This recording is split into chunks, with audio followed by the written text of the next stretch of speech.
Šią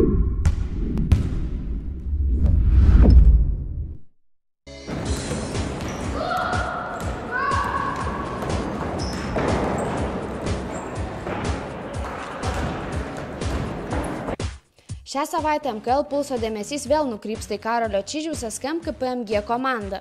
Šį kartą SKM auklėtiniai susirungė su Šarūno Marčiulionio krepšinio akademijos Eko Servis komanda. Pirmą kėlinį pirmavo Marčiulioniukai, tačiau antrajame ketvirtyje SKM KPMG krepšininkai sugebėjo pasivyti varžovus. Abi komandos žaidė taškas į tašką ir rezultatas vis išsilygindavo.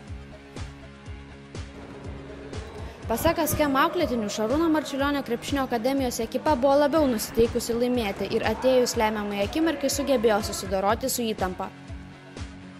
Stiprinti gynybai, nes puolime buvo geriau sekės negu gynybai.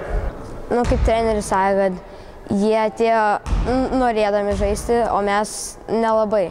Apsikeisti, išleisdavo žmogus iš šono ir mesdavo tritaškį ir dažniausiai pataikydavo. Visą žaidimą lygiai žaidėm.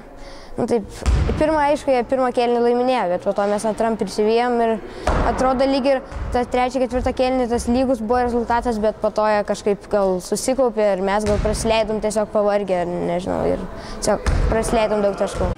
Rungtynėse tikrai nestigo įtampos. Iki pat paskutinės varžybų sekundės nugalėtojas nebuvo aiškus. Nors ir SKM komandai pavyko išlyginti rezultatą po taiklaus tolimo metimo, tačiau rungtynės baigėsi Marčiulioniukų pergalė rezultatu 50-48. Anot SKM komandos trenerio Karolio Čižiaus, jo krepšininkams stigo energijos ir pirmi du rungtynių kėliniai vyko labai vangiai.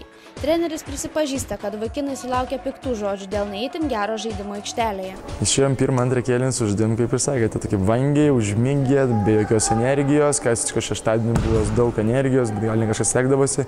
Šiandien tiesiog daug, nebuvo energijos. Pirmam, antram kėlinį kažkaip pasimetę kažkur, kažką bėgam, kažkokia susikaustę, nežinau. Jau taip piktai daviau iš tikrųjų, nes kad supikau, nes ir sakau, paskutinė ataka, kur prasileidom taškus, tenais vienas žmogus net rankos negali pakelti, tai kad negali rankos pakelti ir dėl to ir pralaimim varžybas.